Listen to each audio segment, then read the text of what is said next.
Welcome. This is Radio Pras.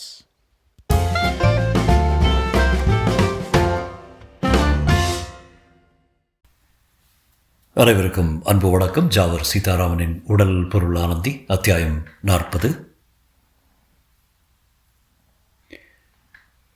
10,000 ரூபாயா என்று ஆச்சரியத்தோடு கேட்டேன். மறந்து விட்டீங்களா தான்? அன்று ரங்கனிடம் நீங்கள் பணம் கொடுத்தன மறந்து விட்டா போல பேசுகிறீங்க என்று கூறிக்கொண்டே சீதா வந்து நின்றாள். அவள் காட்டிய ஜாடை, அவள் என்னை பார்க்க வந்த பார்வை 10,000 ரூபாய் கொடுத்ததாக ஒப்புக்கொள்ளுங்கள் என்று என்னை கெஞ்சுவதாக இருந்தது. இதில் ஏதோ மர்மம் இருக்கிறது என்று புரிந்து கொண்டு நானும் ஆமாம் ரங்கனிடம் அனுப்பினதை நான் மறந்தே போயிட்டேன் என்றேன். உடனே திலீபன், உன்னை போன்ற நல்லவங்க அவர்கள் செய்யும் நன்மையை மறந்து விடுறாங்க, மற்றவங்க செய்யும் தீமையும் மன்னித்து மறந்து விடுறீங்க என்று கூறிவிட்டு சீதாவை பார்த்தேன். சீதா, நான் அம்மாவை பார்க்கணுமே என்று சொல்லி வீட்டினுள் சென்று விட்டான். சீதாவும் நானும் மட்டும் நின்று கொண்டிருந்தோம். சீதா தலை குனிந்தபடியே, தான் அவர் அன்று வீட்டு வாசலில் நின்று கொண்டு உங்களிடம் பேசி கொண்டிருந்த போது நான் வந்தேன். மறைவில் இருந்தபடி அவர் உங்களை பணம் கேட்டதையும் அதுக்கு நீங்கள் சொன்ன பதிலையும் கேட்டேன். அவர் மனமுடைந்து என் பொருட்டு கடனாளியாக வேண்டாம் என்று சொல்லி போனதையும் கேட்டேன். என் மனதில் ஏதோ ஒரு குரல் சொல்லிச்சு, இம்மாதிரி அவருக்கு உதவி செய்தால் அவர் தப்பி மீண்டு வருவார்னு. ஆனால் அவருக்கு நான் பணம் கொடுத்து அனுப்பியதாக தெரிந்தால் ஒரு வேளை வாங்க மறுத்தாலும் மறுத்துடுவார்னு பயமும் இருந்தது. அதுக்காக ரங்கனை பிடிச்சி அவனிடம் நீங்கள் கொடுத்து அனுப்பியதாக சொல்லி பணத்தை கொடுத்து அனுப்பினேன். உங்கள் பேரை உபயோகப்படுத்துறதுக்கு மன்னிச்சிருங்க என்றாள். இவ்வளோ பெரிய தொகை உன்னிடம் ஏது சீதா என்று ஆச்சரியத்துடன் கேட்டேன். அவள் வாய் திறந்து பேசி பதில் சொல்வதற்குள் அவள் தோற்றம் எனக்கு பதில் அளித்து விட்டது. அவள் காதுகளை பார்த்தேன், அவை மூடியாக இருந்தன. திலீபன் அவளை மணக்கப் போகிறான் என்று தீர்மானிக்கப்பட்ட நாள் முதல் சீதாவை உற்று பார்ப்பதை நிறுத்திவிட்டதால் அவள் நகைகள் இல்லாமல் இருந்ததை கடந்த சில நாட்களாக கவனிக்கவில்லை. சீதா பூமியை பார்த்தபடியே, என் வளையல்கள் வைரமாலை தோடு எல்லாத்தையும் கடையில் அடகு வச்சுட்டேன் தான் என்றாள். என் உள்ளம் உணர்ச்சியால் குளறியது. நீ வீட்டை விட்டு வெளியே போய் எதுவும் வாங்கி அறியாதவளாயிற்று சீதா. எப்படி அடகு கடையை கண்டுபிடிச்ச? தேவை வழிகாட்டியதாச்சான். அத்தான் தயவுசெய்து அப்பாவிடம் இதை சொல்லிடாதீங்க. நான் அடகு கடைக்கு செல்லும் நிலை வந்ததுன்னு தெரிஞ்சால் அப்பா இதேமே நின்று விடுத்தான். வண்டிக்காரன் வீட்டில் கூட அவன் மனைவியோ மகளையோ அடகு கடைக்கு அனுப்ப மாட்டாங்க. லட்சாதிபதி ராமலிங்கத்தின் மகன் நீயே போகும்படி ஆயிடுச்சு சீதா. சொல்லும்போதே துக்கம் தொண்டையை அடைத்து கொண்டது. சீதாவும் கண்களை துடைத்தபடியே உள்ளே சென்றாள். நான் பின்தொடர்ந்தேன். அங்கு திலீபன் அவன் தாயின் பாதங்களை தொட்டபடி விழுந்து கிடந்தான். அவன் தாய் திக்பிரமை அடைந்தவள் போல மகனை பார்த்தபடி நின்றிருந்தாள். அன்று முதல் வீட்டின் இருள் மறைந்தது. வாழ்வில் மறுபடி ஒளி வீசத் தொடங்கியது. திலீபன் யாரிடமும் அதிகம் பேசுவதில்லை. சீதாவும் அவனோடு பேசாமல் ஜாடை அறிந்து அவனுக்கு வேண்டிய உணவும் மருந்தும் அளித்து வந்தாள். திலீபனின் உடலில் சிறிது சிறிதாக மாறுதல் ஏற்பட்டு வந்தது. அவன் கண்களை சுற்றி இருந்த கருவட்டம் மறைய ஆரம்பித்தது. அவன் தோள்கள் பழையபடி உருண்டு திரண்டு பலம் கொள்ள ஆரம்பித்தன. அவன் வெளியே அதிகம் போவதில்லை. ஒவ்வொரு ஞாயிறும் செவ்வாயும் கந்தசாமி கோவிலுக்கு போய் வருவான். மற்ற தினங்களில் காலை 7 மணியிலிருந்து பூஜை அறையிலேயே இருப்பான். உணவருந்தும் போது வெளியே வருவான். மறுபடியும் பூஜை அறைக்கு சென்று விடுவான். அவனுடைய வைராக்கிய வாழ்க்கையில் கூட உணவில் மட்டும்தான் ஒரு அம்சம் விசித்திரமாக இருந்தது. பூண்டு சேர்ந்த உணவையே அருந்தி வந்தான். காலக்கிரமத்தில் பூஜை அறையில் தங்கும் நேரம் குறைந்து வந்தது. ஆனால் அவன் உடலை சுற்றி ஒரு நூல் கயிற்றில் கோர்த்து தொங்கவிட்டபடி ஒரு தகிடு மட்டும் இருந்தது. அதை பற்றி நான் கேட்டபோது திலீபன், இதான் சிந்தாதிரிப்பட்ட வீட்டில் மஞ்சள் துணியில் சுற்றி வைக்கப்பட்டிருந்த தகிடு. மேஜரும் ஆனந்தியும் ஊரை விட்டு செல்லும்போது இதை நான் அடையாறு பிள்ளையார் கோவிலில் விக்கிரகத்தின் அடியில் புதைச்சி வச்சுருந்தேன். அவர்கள் போன பின்பு எடுத்து அணிந்து கொண்டேன் என்று கூறினான். திலீபனின் இளமையும் பலமும் திரும்ப ஆரம்பித்த பின்னர் அவன் சீதாவோடு பழையபடி பேச ஆரம்பித்தான். சீதாவும் அன்று பூத்த மலர் போல ஒளியோடு விளங்கினாள். அவள் மறுபடியும் கவர்ச்சியான உடை அணிய ஆரம்பித்தாள். அடகு கடையிலிருந்து மீட்கப்பட்ட நகைகள் மீண்டும் அவள் உடலை அலங்கரித்தன. நான் திலீபனிடம், நான் திலீபா, மாமாவுக்கு நான் கடிதம் எழுதி போடுறேன், மறுபடியும் திருமண ஏற்பாடுகளை கவனிக்க போகிறேன் என்றேன். திலீபன் யோசித்தபடி இருந்தான். பொறு, புயல் ஓய்ந்து விட்டது உண்மை, ஆனால் இன்னமும் கப்பல் கரை வந்து சேரலை என்றான். கப்பல் எப்போ கரை வரும்? அதற்கு திலீபன் பதில் ஒன்றும் சொல்லவில்லை. வேதனையோடு நின்றான். பிறகு திடீரென்று என் பக்கம் திரும்பி, நான் உன்னோட ஒரு காரியம் கேட்டுக்கொள்ள விரும்புகிறேன். அதை நீ எனக்கு சத்தியம் செய்து தருவியா? ஆண்டவன் முன் சத்தியம் செய்து தரணும் என்று சொல்லி என்னை அழைத்து கொண்டு பூஜை அறைக்கு சென்றான். எனக்கு ஒன்றுமே விளங்கவில்லை. ஒருவேளை மறுபடியும் சுபாவம் மாறினா, மறுபடியும் இரக்கமற்ற பண்பற்ற திலீபனாக மாறினால் என்று சொல்லி நிறுத்தினான். அது இனி ஏற்பட போவதில்லையே என்றேன். திலீபன், அது இனி ஏற்படாதே, இருந்தாலும் மாதிரியான ஒரு நிலை ஏற்பட்டா நீ உடனே என்னை நல்ல பாதுகாப்புள்ள பைத்திய ஆஸ்பத்திரிக்கு அழைத்து சென்று பூட்டிடணும். கொஞ்சம் இறக்கம் கூடாது. இந்த விஷயத்தில் கொஞ்சம் கூட காலதாமதம் செய்யக்கூடாது. சீதா தடுத்தாலும் என் தாய் தடுத்தாலும் சரிதான். இன்னொன்று, நான் மாறுபட்ட சுபாவத்தில் இருக்கும்போது நீ என் கண்களை பார்த்து என்னோட பேசாத. என் கண்களை பார்க்கவே பார்க்காத. சத்தியமாக நீ நான் சொன்னபடி செய்வியா?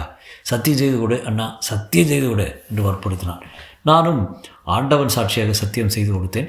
சத்தியம் செய்து கொடுத்த பிறகு அதற்கு தேவையாக இருந்ததாக தெரியவில்லை. திலீபன் உடலும் மனமும் முன்னேறிக்கொண்டு வந்தன. அவன் வாழ்க்கையில் விபரீத நிகழ்ச்சிகள் நடந்து சென்றன என்று யாராலும் சொல்ல முடியாத அளவுக்கு அவன் மாறிவிட்டான். வீட்டின் நிர்வாகத்தை அவனே ஏற்று நடத்த ஆரம்பித்தான். சீதாவோடு அடிக்கடி வெளியே சென்று வந்தான். ஆனால் அவன் கார் மட்டும் ஓட்டுவதில்லை. வீட்டு டிரைவர் தான் கார் ஓட்டி செல்வான். ஒரு நாள் சீதாவும் திலீபனும் மாமல்லபுரத்திற்கு போவதற்காக பிக்னிக் சென்றார்கள். பொழுதுபோக்காக. அவர்கள் திரும்பி வரும்போது இரவு மணி 9 ஆகிவிட்டது. சீதாவின் சிரிப்பொலி என் அறையில் கேட்டது. குதூகலத்தோடு காணப்பட்டார். அவளும் திலீபனும் உணவருந்தி விட்டு மாடிக்கு வந்தனர். சீதா அவள் அறைக்கு படுக்க சென்று விட்டான். திலீபன் மட்டும் என் அறைக்கு வந்தான். நான் அவனை பார்த்தேன். நான் திலீபா, நீ உன் முகத்தில் புது ஒளி காணுத என்றேன். திலீபன் சிரித்தான். உணவும் ஓய்வும் வெகு சீக்கிரத்தில் உடலை மாற்றி அதுக்கு வலுவை கொடுத்து விடுகின்றன. வலு ஏற்பட்டதும் உடல் தன்னை அழித்து கொள்ளத்தான் ஆசைப்படுகிறது. மிருக இச்சைகள் தானே ஏற்படுகின்றன. ஆக்க வேலை, அதை தொடர்ந்து அழிவு வேலை, மறுபடியும் அழிந்த பகுதிகளை செப்பனிட்டு அழித்து கொள்வது என்று மீளாத ஒரு சக்கரம் உடலின் போக்கு என்று சொன்னான். உன்னிடம் தத்துவம் பேச எனக்கு இப்போ உடலில் வலு இல்லை, நான் தூங்க போகிறேன் என்று சொல்லிவிட்டு நான் படுக்கையில் படுத்தேன். திலீபன் என்னை பார்த்து ஒரு முறை சிரித்துவிட்டு தன்னுடைய அறைக்கு சென்றான். நான் விளக்கை அணைத்து விட்டு படுத்து விட்டேனே தவிர தூங்கவில்லை. ஏதேதோ சிந்தித்தபடி படுத்திருந்தேன். அறைக்கு வெளியே யாரோ நடந்து செல்லும் சப்தம் கேட்டு என் காதுகள் அந்த சப்தத்தை பின்தொடர்ந்தன. பிறகு சீதாவின் குரல் கேட்டது, திலீபன் குரல் கேட்டது. ஆனால் வார்த்தை ஒன்றும் விளங்கவில்லை. நான் எழுந்து அறைக்கு வெளியே வந்தேன். சீதாவின் அறை கதவு திறந்திருந்தது. அவர்கள் பேச்சு என் காதுகளில் விழுந்தது. வேண்டாம் சீதா, வேண்டாம். பரவாயில்ல, அன்று ஒரு நாள் நீங்கள் அழைத்த போது நான் வந்திருந்தா இவ்வளவு துன்பமும் துயரமும் துக்கமும் வந்திருக்காதுல்லவா?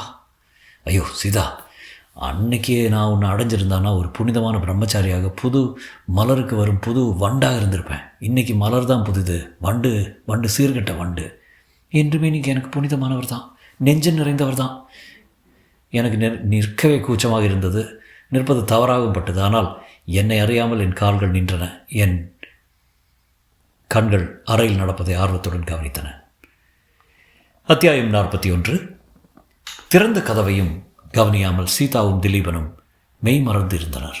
ரத்தம் என் உடலில் வேகமாக ஓட ஆரம்பித்தது. காரணம் இல்லாமல் எனக்கு கோபம் உண்டது. சீதாவை மறந்து அவன் அடையாறுக்கு சென்றபோது என்னிடம் தோன்றாத கோபம், குற்றாலத்திலிருந்து காரில் திரும்பி போது திலீபன் நடந்து கொண்ட நடத்தையை கண்டு ஏற்படாத கோபம் இப்போதும் உண்டது. நான் என்னையும் மறந்து கூச்சலிட்டது தான் என் ஞாபகத்தில் வருகிறது. போதும் திலீபா, போதும், உனக்கே வெக்கமல்ல, கதவை திறந்து வச்சுட்டு இப்படியா இருக்கிறது என்று கூறி முடிப்பதற்குள் இருவரும் பிரிந்து விட்டனர். சீதா வேகமாக நடந்து அறைக்கு வெளியே சென்று விட்டாள். போகுமுன் அவள் பார்த்த பார்வையில் இருந்த வெறுப்பு இதுவரை அவள் கண்களில் நான் பார்த்ததே இல்லை. திலீபனை நோக்கினேன். ஆனால் திலீபன் முகத்தில் கோபமில்லை, வெறுப்பில்லை. அவன் கண்களில் மகிழ்ச்சி இருந்தது. என்னை அணைத்து கொண்டு, நீ மறுபடியும் என்னை காப்பாற்றிட்ட, அதோடு சீதாவையும் காப்பாற்றிட்ட என்று நன்றி தெரிவித்தான். திலீபனின் பேச்சு எனக்கு ஆச்சரியத்தை கொடுத்தது. அவனை திகைப்போடு பார்த்தேன். திலீபன், ஒன்றும் அறியாதவங்க சீதா, நான் எல்லாம் உணர்ந்து பாழ போனவன். அவளை தடுத்திருக்க வேண்டும். அதை செய்யாமல் நான் என்னையே மறந்து அவளுக்கு தீங்கு இழைக்க இருந்தேன். என்னை அவள் நெருங்கிறது மின்சார கம்பியை தொடர்றது போல ஆகும். நான் இன்னும் பக்குவமாகலை. நல்ல சமயத்தில் வந்து என்னை தடுத்தேன் என்று கூறிவிட்டு தன்னுடைய தேகத்தோடு கட்டியிருந்த காரிய தகட்டை எடுத்து கண்ணில் ஊற்றிக்கொண்டான். நானும் இந்த தகடும் தான் அன்று வரவிருந்த ஆபத்தை போக்கிய சாதனங்கள் என்று நினைப்பு திலீபனுக்கு. மறுநாளிலிருந்து திலீபனது நடவடிக்கையில் ஒரு மாறுதல் ஏற்பட்டது. வெளியே போய் வருவதை குறைத்து கொண்டான். சீதாவோடு நெருங்கி பழகுவதையும் நிறுத்தி கொண்டான். அவனது பழக்க வழக்கங்களில் ஏற்பட்ட மாறுதல் சீதாவை வேதனைக்குள்ளாக்கியது. திடீரென்று நாகரிகமான முறையில் உடல் அழகு தெரியும்படி அலங்கரித்து கொள்ள தொடங்கினாள். சீதா, திலீபனை கவர இந்த மட்டமான முயற்சிகள் தேவையில்லை. அவன் உன்னை எல்லாவற்றுக்கும் மேலாக நேசிக்கிறான். உன் மீதுள்ள ஆசை தான் எவ்வளவோ விசித்திர அனுபவங்களுக்கு இடையில் கூட பித்தனாகாமல் அவனை வீடு திரும்ப உதவி இருக்கிறது. அவன் சங்கடம் அவனுக்கு தான் தெரியும். ஆகையால் பொறுமையாக இருந்து அவனை அடைய வேண்டும் என்றேன். சீதா, என் வேதனை உங்களுக்கு தெரியாது, என்றுமே தெரியவே தெரியாது. ஒரு முறை இழந்து விட்டேன் அவரை, மறுபடியும் அவரை இழக்க போகிறீங்களா, சொல்கிறீங்களா என்று கேட்டான். அவளிடம் பேசி பயனில்லை என்று விட்டுவிட்டேன். இரவு நிகழ்ச்சிக்கு பின் தினமும் காலையில் திலீபன் குளிக்க கடற்கரைக்கு செல்லும் வழக்கத்தை வைத்து கொண்டான். குளித்த பின் வெகு நேரம் கடலை பார்த்தபடியே மணலில் உட்கார்ந்து முணுமுணுத்து கொண்டிருப்பான். கடல் குளிப்பு அவனுக்கு வலிமை தருவதாக சொன்னான். மனிதனின் மூதாதை மீன் ஆகையால் அவன் கடல் நீரில் அதிக நேரம் தங்கி குளித்தால் ஒருவித பலம் வரும் என்று புரியாத விளக்கம் கொடுத்தான். அமாவாசை அன்று அவன் கடலில் குளிக்கப் போன போது நான் உடன் சென்றேன். இருவரும் வெகு நேரம் குளித்தோம். வெளியே வந்து உடலை துடைத்து கொண்டோம். எனக்கு உடலெல்லாம் பிசு என்று இருந்தது. இரண்டாவது முறை குளிக்க சுத்தமான தண்ணீர் இல்லை. ஆகையால் நான் அருவருப்போடு மணலில் உட்கார்ந்தேன். திலீபன் உதயசூரியனை பார்த்தபடி பத்மாசனம் போட்டு உட்கார்ந்தான். திடீரென்று கலவரத்தோடு எழுந்தான். தரையில் பார்த்தபடி அங்கும் இங்கும் நடந்தான். முதலில் நான் இதுவும் ஒருவித வினோத பயிற்சியாக இருக்கும் என்று பேசாமல் இருந்தேன். அவன் முகத்தில் இருந்த பீதியை பார்த்ததும் எனக்கு கவலை ஏற்பட்டது. திலீபன் கடலோரத்தில் போய் தேட ஆரம்பித்தான். அலைகளின் நடுவே நின்று தரையை பார்த்தபடி கவலையோடு நின்றேன். என்ன திலீபா தேடுற என்றான். உடலை சுற்றி இருந்த அந்த காரியத்தைக்கிட்ட இழந்துட்டேன் என்றான். நான் பேங்க்கில் போட்டு இந்த பணம்லாம் போயிடுச்சு என்று சொல்வது போல இருந்தது அவன் பேச்சு துணி. வெகு நேரம் தேடிய பிறகு வருத்தத்தோடு வீட்டுக்கு போகலாம் என்றான். இருவரும் வீட்டுக்கு வந்தோம். அன்று மாலை வரை அவன் வெளியே எங்கும் போகவில்லை. பூஜை அறையிலேயே இரவு 7 மணி முதல் 8 மணி வரை இருந்தான். அன்று இரவு என்னுடைய அறையில் வந்து படுத்துக்கொண்டான். சிறு பூண்டை பக்கத்தில் வைத்து கொண்டான். படுத்தவுடன் நான் விளக்கை அணைத்தேன். விளக்கு அணைத்தவுடன் திலீபன், எனக்கு செய்து கொடுத்த சத்தியம் ஞாபகம் இருக்குதா என்று கேட்டேன். ஞாபகம் இருக்குது. அதுக்கு என்ன இப்போ? ஒன்றும் இல்லை, எனக்கு பயமாக இருக்கு. எனக்கு ஏதாவது நேர்ந்தால் மாறுதல் ஏற்பட்டால் நீ உடனே என்ன இந்த வீட்டை விட்டு அப்புறப்படுத்தி அறையில் தள்ளி பூட்டி காவலில் வைக்கணும் என்றான். உனக்கு ஏதாவது நேருங்கிறியா? மேஜரும் ஆனந்தியும் கூட வெகு தொலைவில் இருக்காங்களே. ஆமாம், அவங்க தொலைவில் தான் இருக்காங்க. இருந்த போதிலும் எனக்கு பயமாக இருக்கு. என் உள்ளத்தில் எழும் ஆசைகள், என் தேகத்தில் ஏற்படும் ஒரு துடிப்பு, ஒரு புயலின் வருகையை அறிவிக்கிறது. இது என் மனதின் வீண் பிரமையும் இருக்கலாம். எதற்காகவும் முன்னெச்சரிக்கையாக இருக்க வேண்டாமா? நானாக இருக்கும்போதே சொல்லிவிட வேண்டும்ல. பிறகு இருவரும் தூங்கிவிட்டோம். இரவு 12 மணிக்கு சுமாருக்கு நான் விழித்து கொண்டேன். திரும்பி படுத்தபோது திலீபனின் படுக்கை காலியாக இருப்பதை பார்த்தேன். எனக்கு உடனே பயம் ஏற்பட்டு விட்டது. எழுந்து சீதாவின் அறையை நோக்கி போனேன். அறைக்கதவு தாளிடப்பட்டிருந்தது. கதவின் பக்கத்தில் நின்று அறையின் உட்பாகத்திலிருந்து ஏதோ சத்தம் கேட்கிறதா என்று கவனித்தேன். அறையின் உட்புறம் அமைதிதான் நிலவியது. பேச்சு குரலை கேட்கவில்லை. உடனே படிக்கட்டு வழியை இறங்கிச் சென்றேன். பூஜை அறையின் விளக்கு எரிந்து கொண்டிருந்தது. திலீபன் குளித்துவிட்டு விபூதி அணிந்து கொண்டு எதையோ படித்தபடி இருந்தான். நான் வந்ததும் எழுந்து விளக்கை அணைத்துவிட்டு வந்தான். என்ன திலீபா, என்ன நடந்தது என்று கேட்டேன். திலீபன், விவரிக்க முடியாத ஆசைகள் எழுந்தன. எனக்கு பயமாக இருந்தது. உடனே எழுந்து வந்து குளிர்ந்த தண்ணீரில் குளிச்சுட்டு ஆண்டவனை துதிச்சுக்கிட்டு இருந்தேன். மறுபடியும் அமைதி ஏற்பட்டு விட்டது. என்னுடைய சோதனைகளின் இறுதி காலம் இது நினைக்கிறேன். என்னை பிடித்த பேயுணர்ச்சிகள் நீங்கும் காலம் இது. நான் சில நாட்கள் வெளியூரில் தங்கியிருந்து இந்த இறுதி சோதனைகளை வென்றுவிடலான்னு நினைக்கிறேன் என்றான். வெளியூரில் இருந்தால் மட்டும் போதுமா? சீதா இல்லாத இடத்துல இருந்தால் சௌகரியமாக இருக்கும் என்று சொன்னான். இருவரும் வந்து மறுபடியும் என் அறையில் படுத்துக்கொண்டோம். மறுநாள் விடியும் வரையில் எந்த விதமான தொந்தரவும் இல்லாமல் கழித்து மறுநாள் காலையில் இருந்து திலீபன் திருவண்ணாமலைக்கு செல்வது பற்றி சொல்லிக் கொண்டிருந்தான். சீதாவுக்கு திலீபன் மனத்தில் நிகழும் போராட்டத்தின் அருமை தெரியாது. அவன் வீட்டை விட்டு செல்வதற்கு எதிர்ப்பு தெரிவித்தான். திலீபன் அவளிடம் மன்றாடி அவளை ஓரளவு சம்மதிக்க செய்தான். அன்றே திலீபன் திருவண்ணாமலை செல்ல வேண்டும் என்று துடித்தான். ஆனால் சீதாவும் திலீபன் தாயும் என் தந்தையின்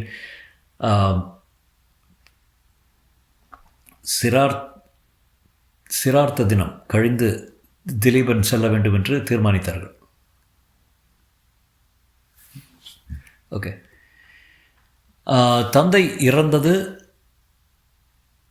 சென்னையில் இறந்து ஒரு வருடமாகிவிட்டது. அதற்குள் எங்கள் வாழ்க்கையில் எவ்வளவு மாறுதல் ஏற்பட்டு விட்டன என்பதை எண்ணி பார்க்கவும் பயங்கரமாக இருந்தது. தந்தைக்கு திதி கொடுக்கும் நாள் காலையில் எழுந்து குளித்துவிட்டு முறையாக செய்ய வேண்டியதை செய்தோம். முதல் நாள் இரவு திலீபன் தாய் தான் கண்ட கனவை பற்றி சொன்னால். எங்கள் தந்தை வீட்டுக்கு வருவது போலவும் என் சிற்றன்னையிடம் வாழ்க்கையில் அவர் செய்த தவறுகளுக்கு மன்னிப்பு கேட்பது போலவும் கனவு கண்டார் என்றால். அது மட்டுமல்ல, மீனாட்சி, ராமநாதனால் வாழ்க்கையில் துக்கமெல்லாம் தீர்ந்துடும். திலீபனை கவனித்து கொள்ள எல்லா ஆறுதலையும் நடந்து விட்டான். ஓகே, கடைசியில் ஒரு பெருநதி சுழல் இருக்கிறது என்று சொல்லிவிட்டு சென்றார் என்று சொன்னான்.